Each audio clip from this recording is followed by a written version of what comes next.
You guys having fun? We had a good day? Good. Oh, we got stuff. Okay, so we're going to have some fun today, and we're going to open it up to a lot of questions. Actually, Heidi and Sydney teed me up so nicely because they talk about culture. We're going to talk about the nuts and bolts of that. I know it's a word that gets thrown around a lot, but what does that actually look like? How do you codify, whichever your pronunciation preference is? I'm going to go with codify. But how do you codify your culture in such a way that you're really cultivating the things that you want to have happen within that company? So, codifying your culture, or why establishing your company culture matters in the early times, good times, hard times, and worst of times. I feel like Dickens right there, I guess, looking at that. But here is actually also something I want to say before we get started.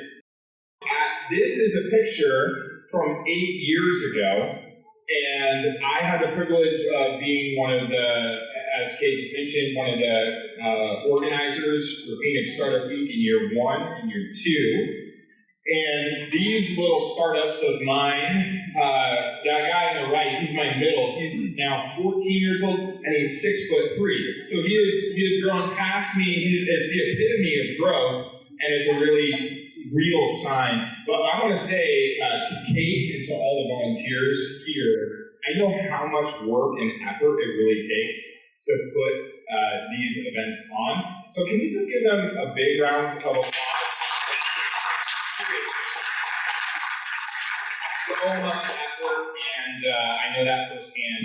Also, a true story about my youngest here. Becky, he wore a pirate hat every day for 4 years straight, and he would wake up, put it on, go to bed, take it off, and that was the only time it was off his head. Yeah, he's my hero too. So, if you are going to tag me on Instagram, I'm at Jonathan Cottrell, on Twitter, and then I put it in the corner for you, so if you forget, you can hashtag away. But culture, we've all talked about it. It's a word that's been used even today. I've heard it. We talk about the culture that's happening here. All these stats, you probably already know them. It's important. We all know it's important. Intuitively, we can feel that it's important, and there are really real metrics around it being important. But what is culture? How would you define it? Curious from anyone. How would you define culture? Like, what are words that come to mind? Feeling. Okay, what else? Values, personality, what else?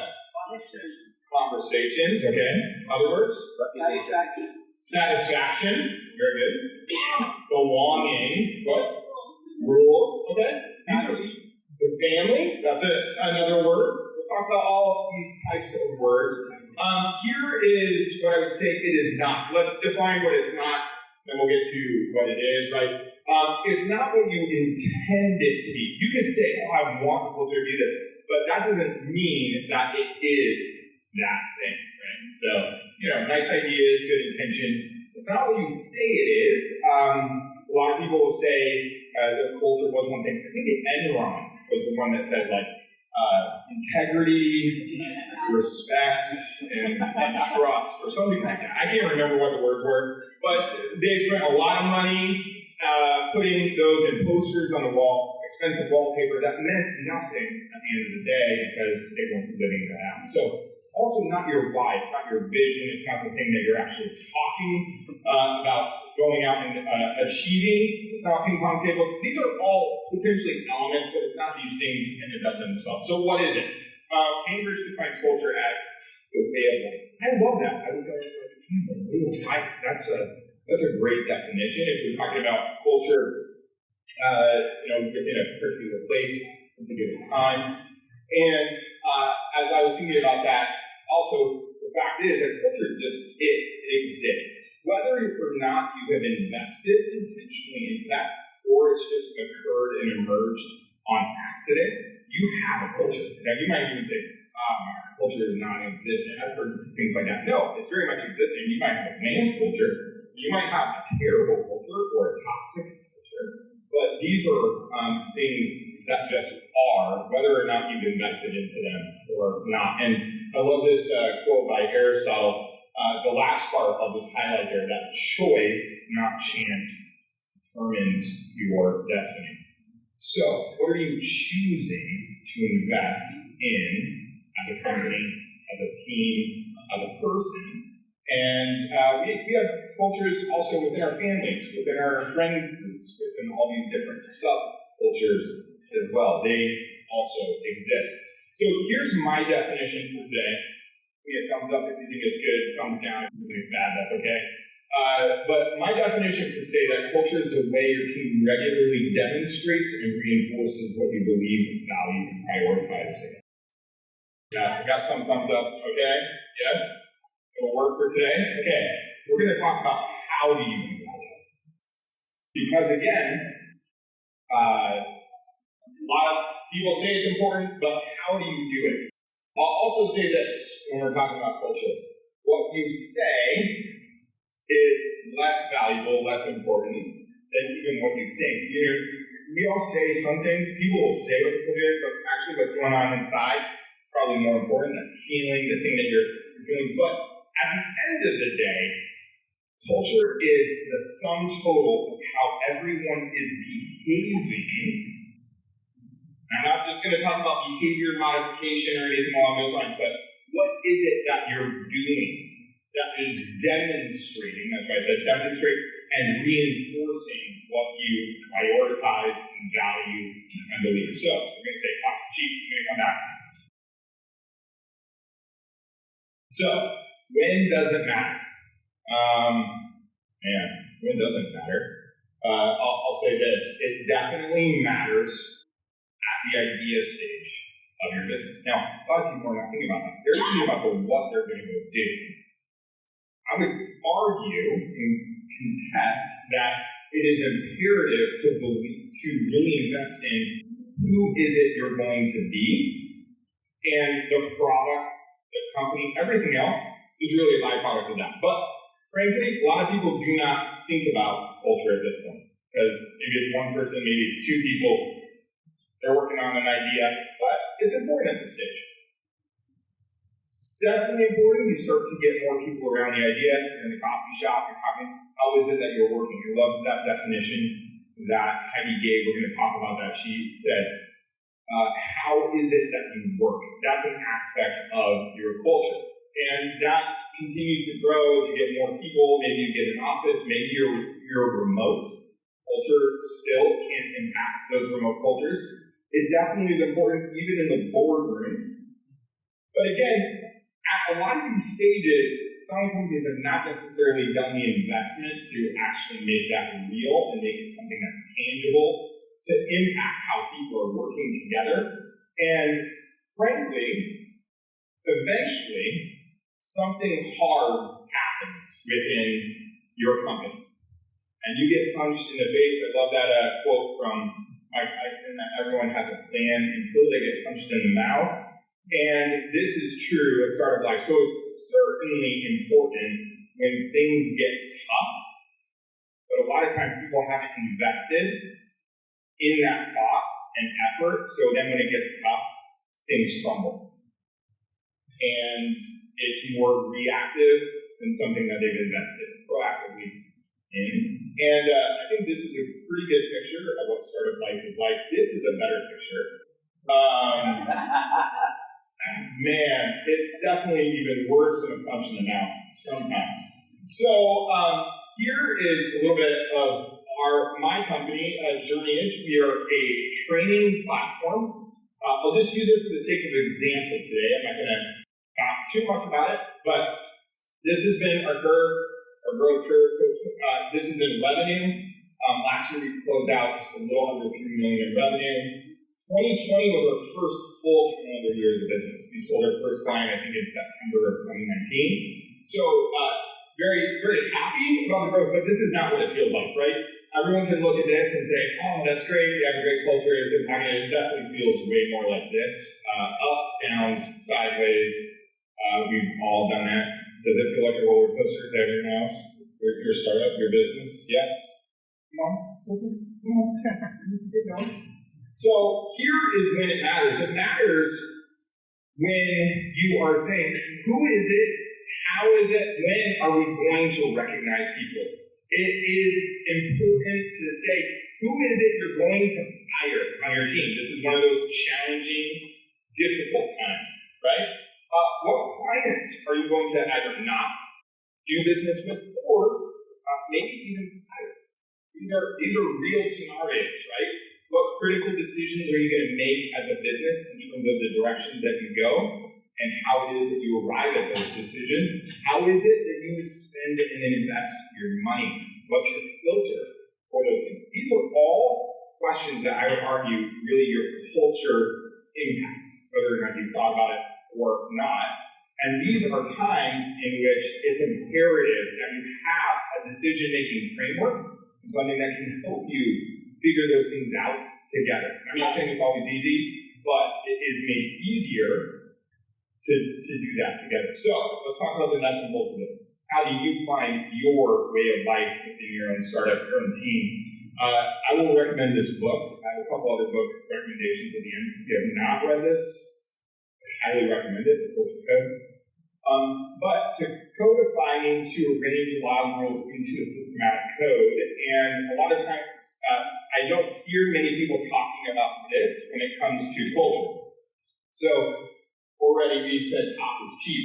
So how is it that you are going to cultivate the right types of things that people are doing? And culture really originates from this Latin word, cultura, which means to cultivate. So the question is, what is it you're cultivating? What is it that you're cultivating within your team? And I believe, and these are just some of the things, we'll talk a little bit more about these, but you need to have beliefs, but beliefs aren't enough. You need to have beliefs that really translate into debates. How is it you vigorously can debate and defend what it is that you believe as a company, as a team, as a people? You need to have values that are not just words in a picture frame, like Enron, but that translate into behaviors. We're going to talk a little bit about that. Priorities. You can prioritize things, but how is it that you actually turn those into things that are traditions, staples within the company, ways in which you work, and what moments are you rewarding?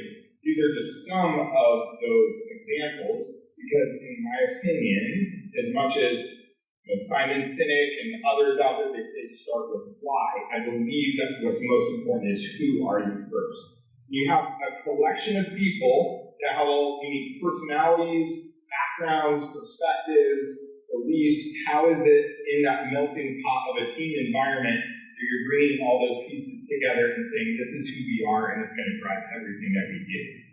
So, what's that look like? Here is an example. I'm going to give a couple examples. Actually, I'm going to go back real quick. Disney. Who's been to Disneyland or Disney World lately? Okay. What do you think? Disneyland, Disney World? You know, man.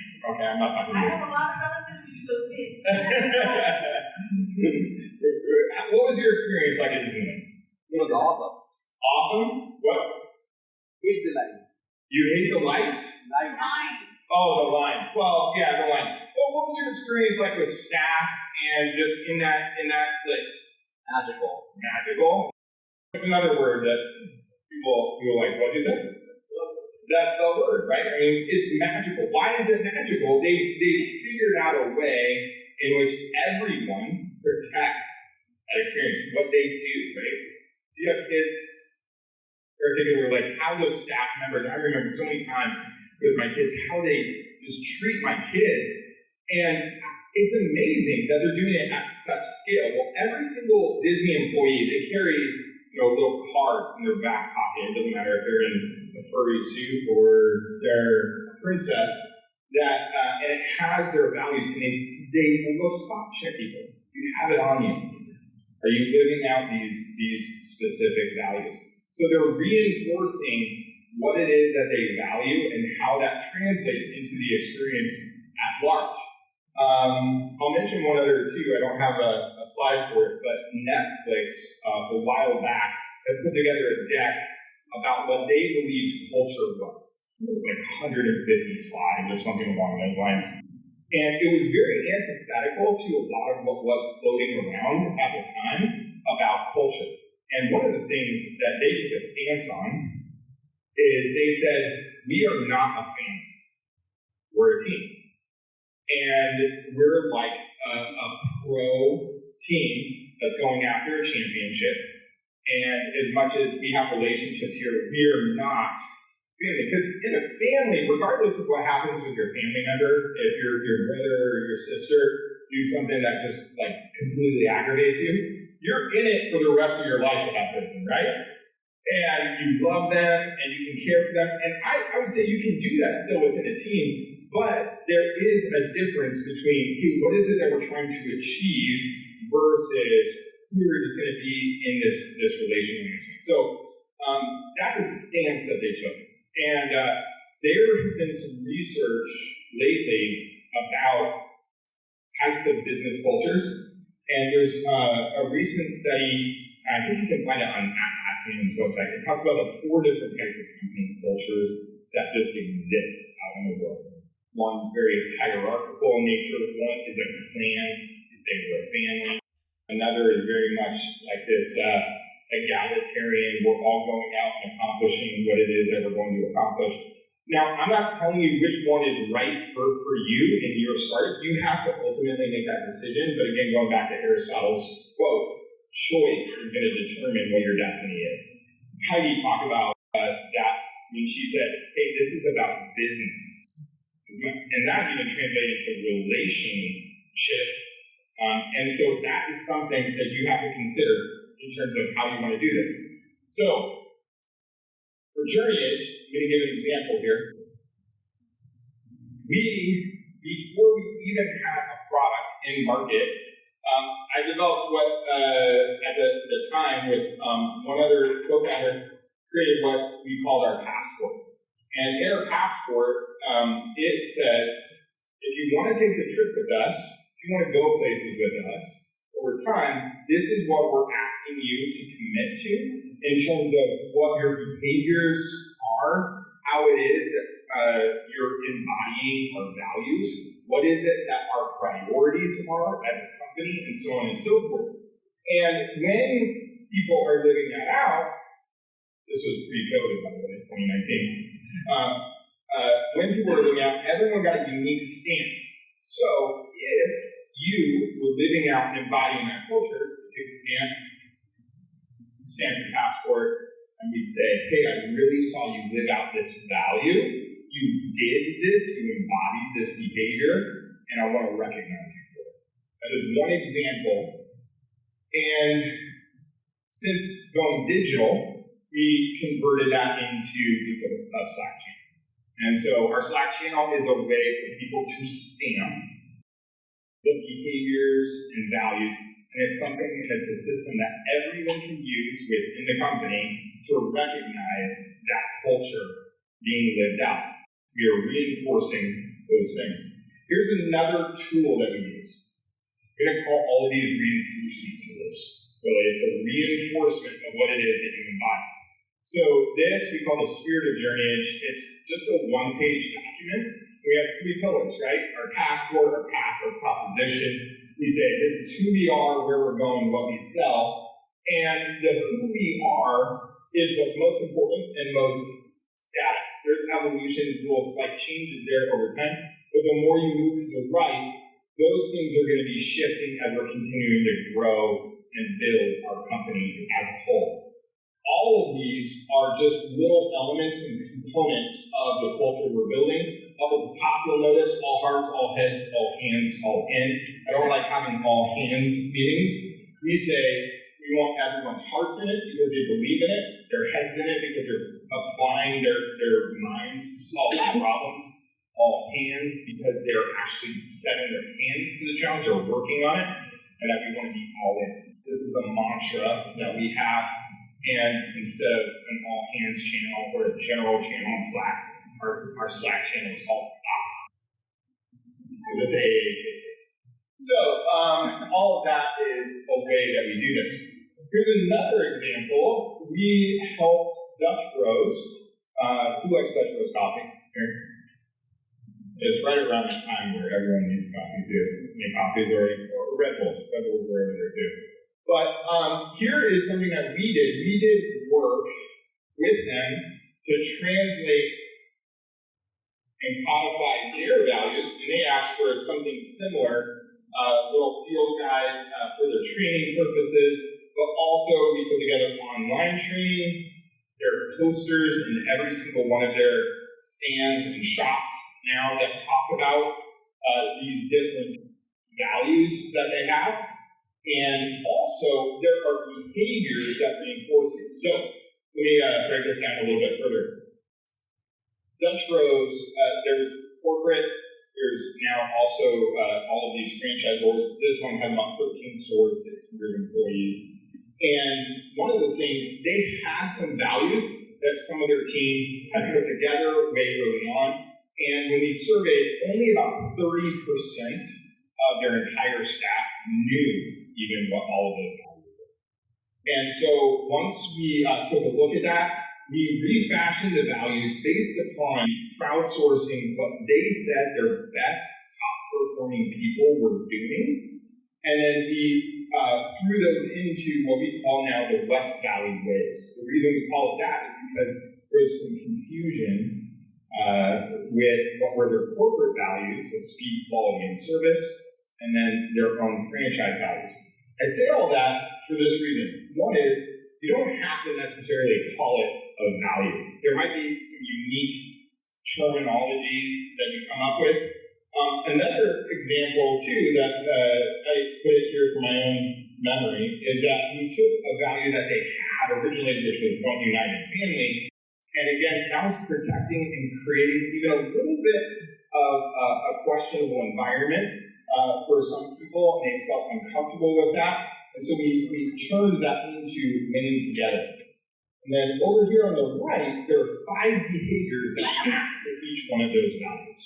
And those we call the ABCs, the practices that actually demonstrate your values. So they have 5 values, they have these ABCs, and one of the things we said is you're not going to be able to do all these all at once, but choose one, choose 2 to work on and make it a part of your behavior, your habit. Instead of stamps, create coins. This is one example. Over 5 coins for each one of the values, and then also the CEO has what is called the high 5. Once all of those values are being lived out, demonstrated, give this, and there are even rewards, compensation, etc., bonuses that are tied to those types of things, which is an important thing to think about when you talk about culture. The more you grow, you have to connect that not just to this is what we want you to do, but this is what is rewarded, what is incentivized, and what is compensated. So, here's another example. Nordstrom. I love this. This is what they give every single employee when they start there, and they have one rule. That's their entire employee handbook right there, one rule. So, very simple. I say too simple, but also it's something you can't say, are you doing it? Are you living out our one rule? It's something that can become very memorable, and it's something that's very important. So, I would say these are the types of elements that are important to be developing within your culture from the very get-go. Pause. If you haven't read The Infinite Game by Simon Sinek, I would recommend it. But also your purpose, your mission, your vision, belief, all these different things, they are the ingredients for helping form and cultivate a healthy culture. But I would also say this, if you are a new startup, how many of you are working on something new or just getting started? Okay? How many of you are part of an existing team, pretty decent size? So what I would say is, and actually, again, Heidi teed me up very nicely when she was talking about they got to a point when they had 40 people and their culture had shifted, and they had change within their walls. They didn't know how it was that they were going to move forward. They had to really write this stuff down, synthesize it. What they did is they codified their culture. And they did so with a team that was existing. I just mentioned Dutch Bros as an example of having to do that kind of retroactively, doing it down the road. When you're doing that, make sure you're crowdsourcing from everyone. But if you're starting out, it's going to be a smaller group of people, and I would say you're going to have to iterate more because you're not exactly sure, just like a product is going through iterations. You're not exactly sure what it is that you need to do to really embody the best type of culture, but do it from the beginning still and just be open to some evolution and change as you go. So, tips, and then I'll open up some questions. First things first.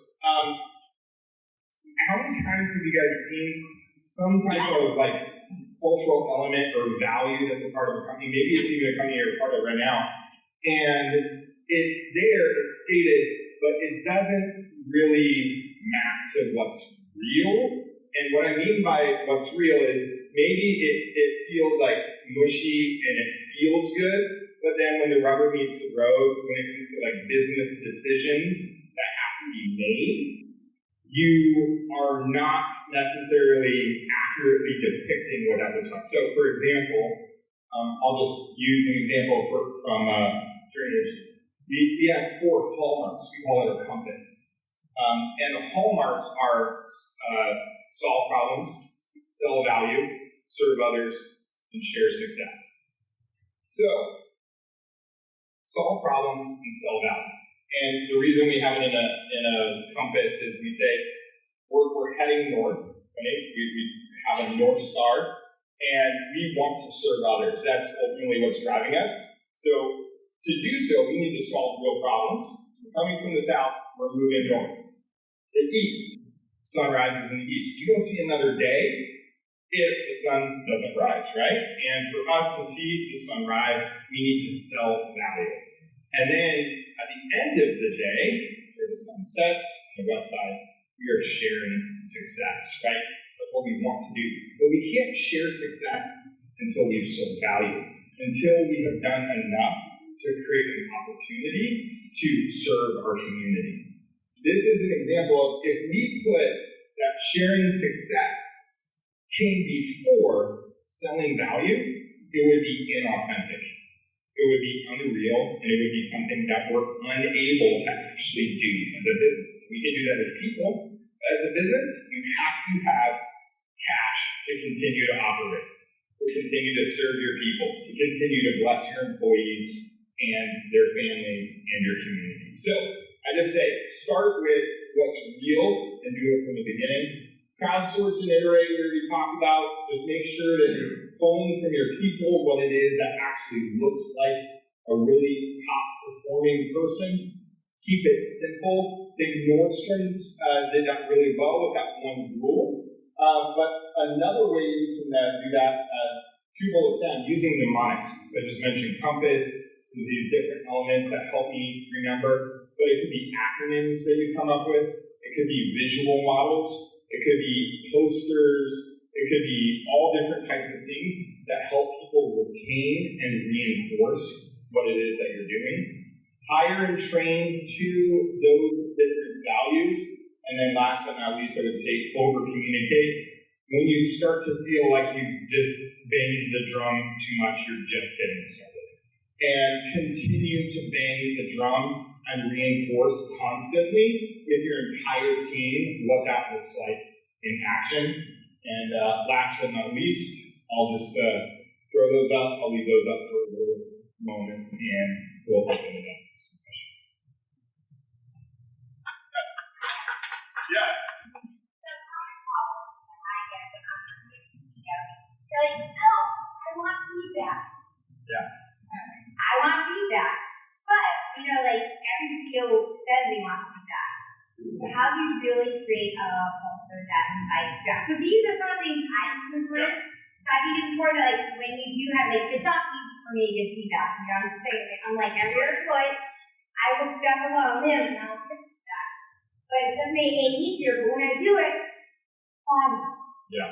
Right? What are the quick tips for CEOs to get your whole team to feel, get feedback, and really make the culture of it. I know Netflix, they have a book on it, it's really good, but what are your thoughts on it? Yeah, a culture of feedback. I mean, there's so many different types of cultures and things that you can really emphasize. So again, you're making a choice to say, what are we going to emphasize? One of the things we emphasize, we're a training company, and we emphasize learning and having an environment and a culture of learning. Our purpose, actually our purpose statement is to love and learn. We call it our North Star. And so that's what we're setting out to do. Our mission is to deliver a replaceable training. Our purpose is to love and learn.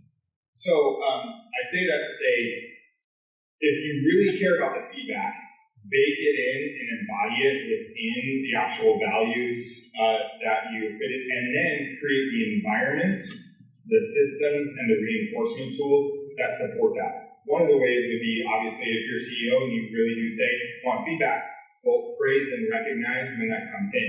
Create an environment and a forum in which you're able to collect that, whether that's anonymous or non-anonymous.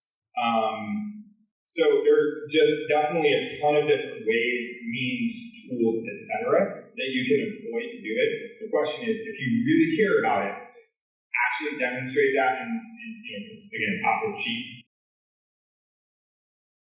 That's right. Yeah, real quick, Scott Ferreira. Just want to say thank you for everything you've done in the community. I know they gave a little bit of a lore earlier, but I remember the Fancy Fridays at Yard House at Fashion Square kicking some of this off as well. So really appreciate you coming back here. I know you mentioned Slack, but what other things have you seen work well to foster culture in a remote world? Great question. There are a number of different things or tools that we've used. I'm going blank on one, but if you look in the Slack ecosystem, first and foremost, there are a ton of different plugins and apps that you can use to integrate. One of the ones we tried before we just created our own Passport channel was, there was one system where you could go in and like tag someone and do it in Slack, and it just got a little messy for us. So for us, the Slack channel just worked a little easier. But we've used other things like Donut. That's another app that integrates in with Slack, and that just creates actually a connection with other employees. So in a remote environment, we don't have a water cooler talk, so it actually connects you with someone randomly, and you have like 30 minutes to have a coffee hangout with that person. Gosh, there's so many tools out there, and I can't even think of all of them right now, but I would say that at the end of the day, your meetings, your calendar is going to be the way in which you're cultivating culture the most. So Zoom meetings, you're face-to-face with your team, however remote it is, and create a structure, agenda, and environment in which you're reinforcing the culture that you want to do. And one of the things that there are some operating systems that do, they talk about the whirlwind versus the whirlwind versus the world. And sometimes our meetings get so focused on the whirlwind, the everyday craziness of the business or what's right in front of you. And if you don't have these scheduled times that are set aside to say, we're just going to talk about reinforcing the culture or our values or our vision or what the goals are, then you're never going to have that time because it's always going to be either reactive or accidental. So be intentional about creating that space, time, and environment for you to talk about those things.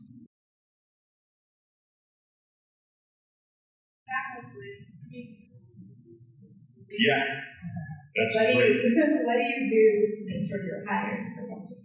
That is a great question. So she just mentioned Zappos, who was really known for their culture. They even created a lot of data and research around that. They actually created a whole consultancy that helped other companies come in and help foster the types of culture that they wanted to foster. So, and they would pay people, I think, within the first 30 days to leave. And so that is an example of putting your money where your mouth is and saying, if we really care about hiring for culture fit above everything else, Well, here's a way to demonstrate that. I'm going to give you the opportunity to get paid to leave. And that shows exactly where your heart is if you're going to take that money and invest. And I can't remember the number, but I think it's about, $2,000? Yes, yeah, Delivering Happiness, I think is the name of the book. And I think they had about 15% of people that would take that money. So that's a great example. The way we hire for it at Journeyage, we have a culture screening. It's all audio. And so without our peers and team members seeing the person, we have some cultural questions and they're able to respond, I think up to 10 minutes or so. And it's not the hiring manager that's listening to that, it's just a bunch of peers and the people that are involved in the process.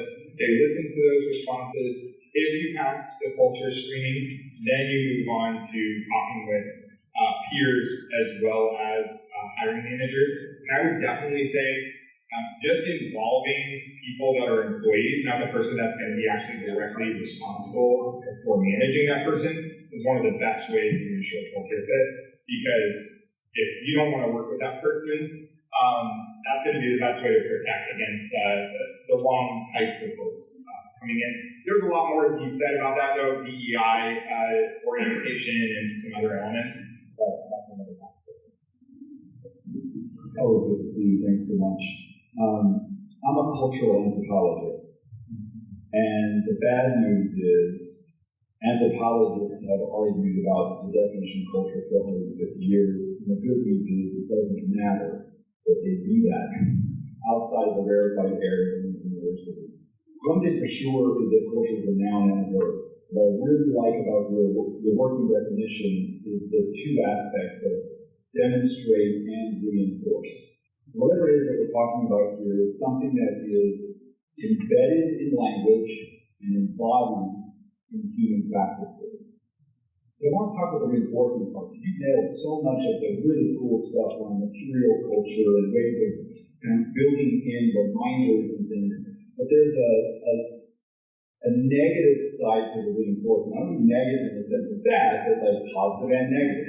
So how do you recommend people deal with the misfits, the non-alignments? In other words, culture reproduces itself in ways that elevate those it's working for and show the exit to those that it's not a fit for. So how do you be intentional about that part? Yeah, it's a great question. I'm not sure I have a scientific answer. I know I don't have a scientific answer for you, but I would say managing the tension is important. So one thing that can happen is if you start prioritizing within our values, as an example, I mentioned our compass, but our values, we call them signposts. And the signposts are what you're looking for along the journey. A lot of language and things that really reinforce that idea of being on the journey.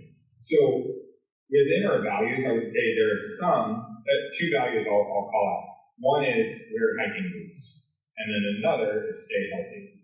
So wear hiking boots, what that looks like in action is you really go the extra mile, and you put in the extra effort, and you really make the trek to accomplish and get to where it is that you want to go. If we just had that as a value, then all we would be reinforcing is work hard, spend more hours on that job, do the thing that needs to be done. But because we also have a value of staying healthy, it allows us to manage the tension. And we're able to say, okay, we can't just emphasize this. And by the way, then you have data. You can go back, wait, who am I stamping for staying healthy? Am I just stamping for wearing hiking boots, or am I stamping for people really focusing on their mental, emotional, physical well-being and health? And if I'm not, then I'm not doing a good job of that as a CEO as well. So that's an example. Promoting the tension of the positive performance. Thank you. Regarding repetition and reinforcement, all those things, I have a small team. How would you advise to do those things to keep them from tuning out? If I say it at the start of every meeting, here's a good outside opinion. Good idea. Like, I don't know if it's Yeah. like, how do you keep that relevant instead of getting banned on this moving forward? It's a great question. Patrick Lencioni, in The Advantage, when he talks about that, he talks about health, and he says, establish trust, and he says, communicate, and then re-communicate, and then over-communicate. And that's all about organizational health. So, as I mentioned, when you think to yourself, man, I'm just banging this drum too much, you're just getting started. I truly mean that. Just continue with it. But I would also say, make sure that you implement a system in which your entire team can reinforce those things. So, as I mentioned, everyone that's coming on board is getting this. Everyone that's talking with an incoming employee is talking about how important that is.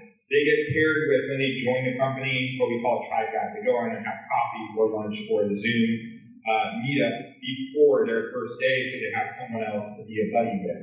So it's not just coming from me, it's coming from everyone. I gave an example, I think, of that stand-in. That's not from me, that's from everyone. So we had interns doing that, right, with our company. Very early on, they're still in college, it was their first real professional work environment, and they're stamping, they're loving it. So create a system in which everyone does it, and then it won't become blindness, it will actually become the collective voice. So I really like the story of that roast and how, so when you're an early stage company, you don't know when to start focusing on culture.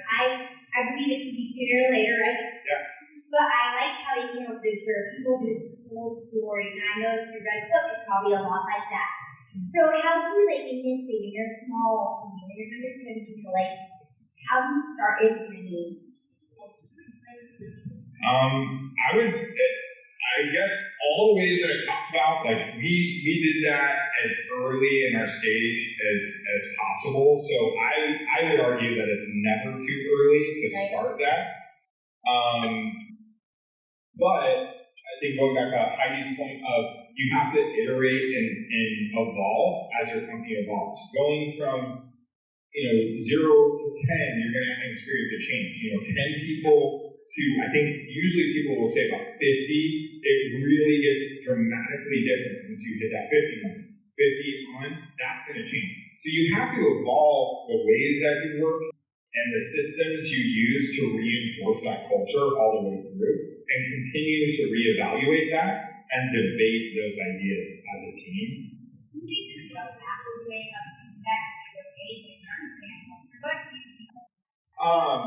I think it's one reinforcement tool.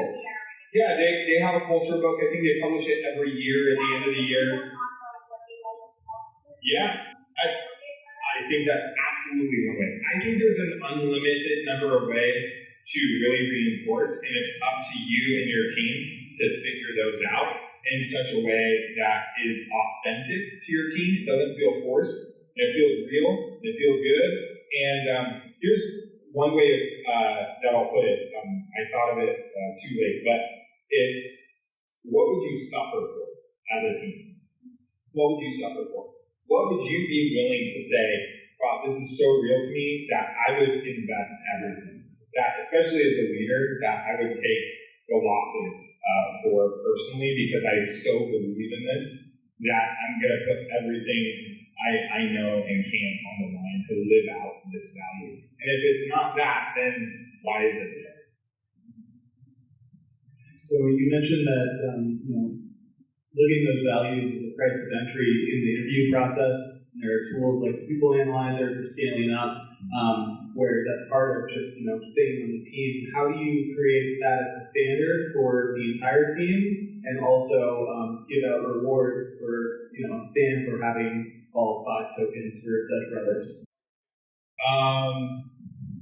So I would say tying your compensation and your reviews, especially as you grow. I don't know what type of annual or quarterly reviews you use with your employees, but making it into your one-to-one process with managers and the way in which you evaluate performance and then give raises or bonuses if you do not have that connected to your culture, it will die. Like, I'm not saying necessarily all the way, but you have to connect it to say, no, we're not just saying that we value this, but we're showing by investing our money into you because you're embodying, living this out, and helping others live it out. So I cannot reinforce enough that culture should be connected to financial performance of your individual employees and as a company. So I'm in an awkward spot where a couple of my last jobs, over half of my last job, I found myself working with either as an employee or a consultant, helping large-scale enterprises. And everything that you've been talking about, of like feedback mechanisms, all of that, showed certain cues of like, hey, red flag, there's a problem going on. And part of what my research showed was like, hey, you have either one or a few executives, maybe the president of the company, maybe someone who reports to them, that is frankly practicing psychological warfare, that is gaslighting, that is doing some fairly heavy things. And I admit that I've never seen it be pervasive when I've consulted or helped small businesses or basically anything under 10,000 employees. I haven't seen it. But the moment they get over that, and especially more nationalities, more cultures, it gets far more pervasive. But then actually feeding back in and making those changes, acknowledging that it seems to be more like a culture of we're going to protect the C-suite, we're not going to protect the people on the ground who actually gets things done. And then it becomes this odd secondary churn. For companies like Zappos, who intentionally went into it with we don't want to be that. We would rather churn the executive team than the employees. They baked it into their cultural model. They baked it into who they chose to be as a corporate entity. But for those that get large enough, is the only option to do what IBM did and reinvent themselves as a new company, or is there anything else to really do there? Well, I'm definitely sorry, first and foremost, that you have to be in that environment. That's very difficult. And I would say this, I'm by no means an expert of how do you reinforce that culture or reinvent a culture that is so large. I'm sure there are books out there on it and experts, and I'm not familiar with them. I know a couple things come to mind. Everyone Matters is a book, and it talks about that type of like self-sacrifice of the leaders rather than protecting the C-suite and really making sure that everyone is cared for. During COVID, I want to say it was Hilton, the CEO of Hilton, and I thought it was a masterclass of communication, and there was so much emotion. He put out this video communicating what was happening financially in business, what the leadership was going to do in basically not taking a salary for the next 12 months or taking a serious pay cut, and then also talking about having to furlough some employees through that process. Super difficult, not a fun thing to do as a leader, but I think he demonstrated, hey, we're going to take the brunt of this. We're going to continue to work. We're not going to get paid, but also here are these other realities we have to face. So it's just a good example for me dealing with that at that level. I'm just not an expert on. Maybe someone else has a recommendation. Yes. Just to piggyback on Amber, I was just going to piggyback and thank you, this is great, on the Hilton comment, because so I formerly sold Experience Software, and they were one of the first clients, and so a common thread and pull-through on everything you're saying, in my opinion, is when it gets to the crowdsourcing and hearing what your employees are saying, and then taking them to heart, and actually you as the leader then demonstrate. That's where the key is, in my opinion. I don't know if you agree or not, but I have seen cultures that you refer to, and oftentimes, you know, when you attend these reward ceremonies, everything looks great, the pictures are great, you know, everything looks phenomenal from the outside. And if you were in that cooler, or you're that person that's the trusted person that everybody actually tells you what's actually happening, That's different culture. So that is kind of like the point, and I guess I would like to hear your feedback just in terms of like that pull through and the employee experience and how important that is for them.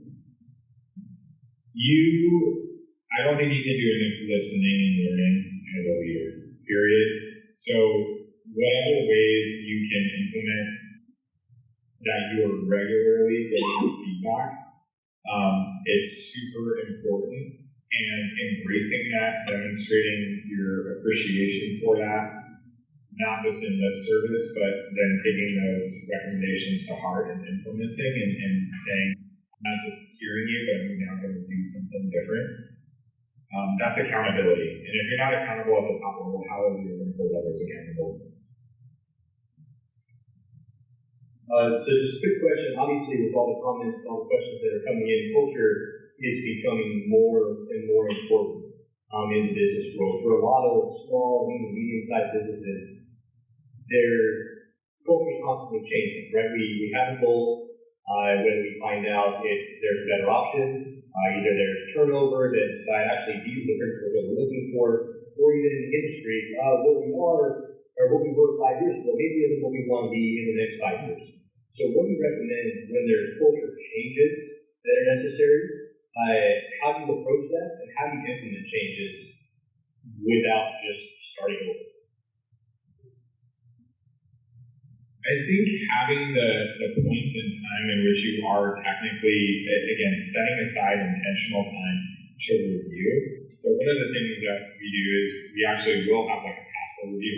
How are we doing as a team on living out these values? And we're hearing from everyone to say, yeah, we're doing pretty well on this, or we've overemphasized this value and we've underemphasized this one. Okay, why? How do we change that? So I think just having that retrospective of what went well, what didn't go well, and what are we going to change next is one of the ways in which you can do that and keep it refreshed rather than having to restart. And that's really helpful. I'll give one story, one example. We had a customer in particular really early on, and they were a decent-sized customer, not our biggest, but they were a decent-sized customer, and they were mistreating their customer service over and over again. And I'm not saying, like months and months and months, but it was enough where I was like, what is happening? And so I had to fire that client, and we gave them, I said, we're willing to give you a full refund. We believe we've delivered enough value to you, but, we'll just wait for confirmation from you about what that looks like. But our priority as a team, we have, employees first. And so if we say that's a priority, we have to be ready to back that up. And if we're not ready to back it up with actually firing clients and, taking money off the table, giving money back even when it hurts, that's something I would, again, suffer for. Like, I'm going to put myself on the line before my employees are getting mistreated by a customer. What's the book recommendation? Yeah. Oh, that's is it Leaders Eat Last, I think? Yes, Simon Sinek, Leaders Eat Last. That's a great.